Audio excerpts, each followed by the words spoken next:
We're looking at chapter 8 now of Judges, and we find that Gideon gets another chapter devoted to him. 3 chapters in the book of Judges to Gideon. Only Samson rivals that as far as material is concerned. Gideon is an interesting fellow. He just brought about a great victory through God's power for the nation of Israel, but he finds some pushback. The tribe of Ephraim is upset that he didn't call them into battle.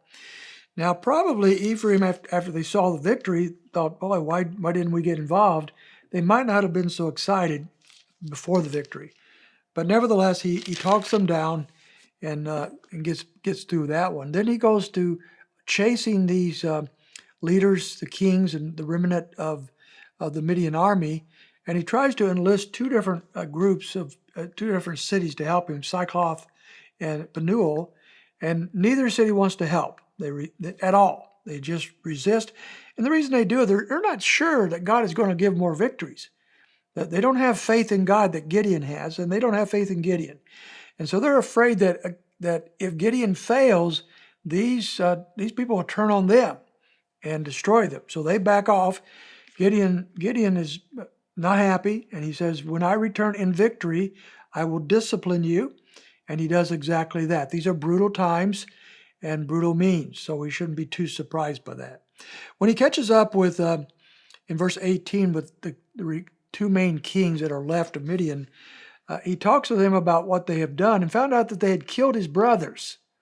In verse 19, it would appear that Gideon is saying here, I would not take your life if you had not killed my brothers.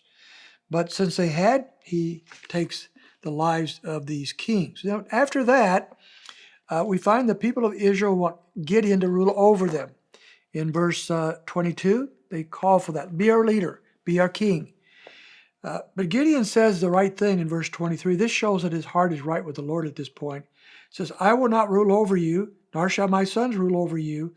The Lord shall rule over you. Now that's the perfect answer. You see, Israel was always to be a theocracy, which means that God is the ruler of Israel. It didn't matter what human governance was in place. It was God who ruled over Israel. That was from the very beginning. So Gideon is saying the right thing. I will not rule over you. The Lord will rule over you. But Gideon, nevertheless, would be one who would give human leadership. And so he does that as one of the judges of Israel at this time. Now, as we move on down, however, we find that he does a very strange and unfortunate thing.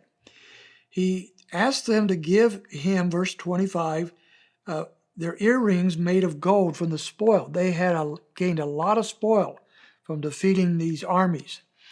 And so he calls for them to give them this gold that they had gotten just from earrings, and it amounted to 1,700 shekels, verse 26. Which doesn't mean a lot to us, except that if we put it in modern terms, this amount of gold would be worth well over $1.5 million today, as the price of gold at presently. So he's going to make a ephod, verse 27, out of it. Ephod is basically a fancy vest worn usually by the priests of Israel. And why he wanted to make an ephod, I don't know.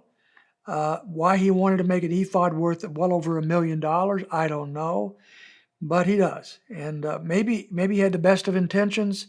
Maybe he thought this would point them to God in some way. I don't know. But nevertheless, it wasn't long, verse 27, that Israel played the harlot with it there, so that it became a snare to Gideon and to his household. Israel just had this propensity to worship anything but God.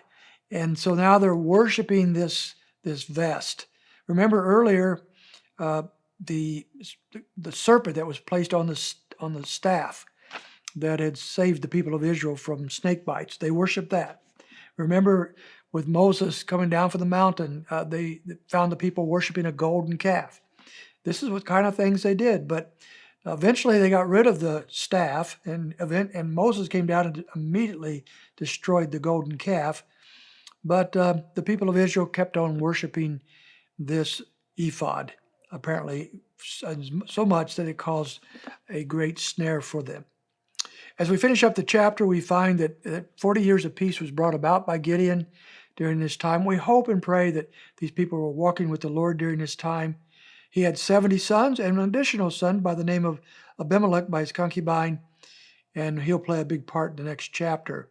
But the sad thing is verse 33, as soon as Gideon was dead, the sons of Israel again played the harlot with the Baals and made Baal Perith their god.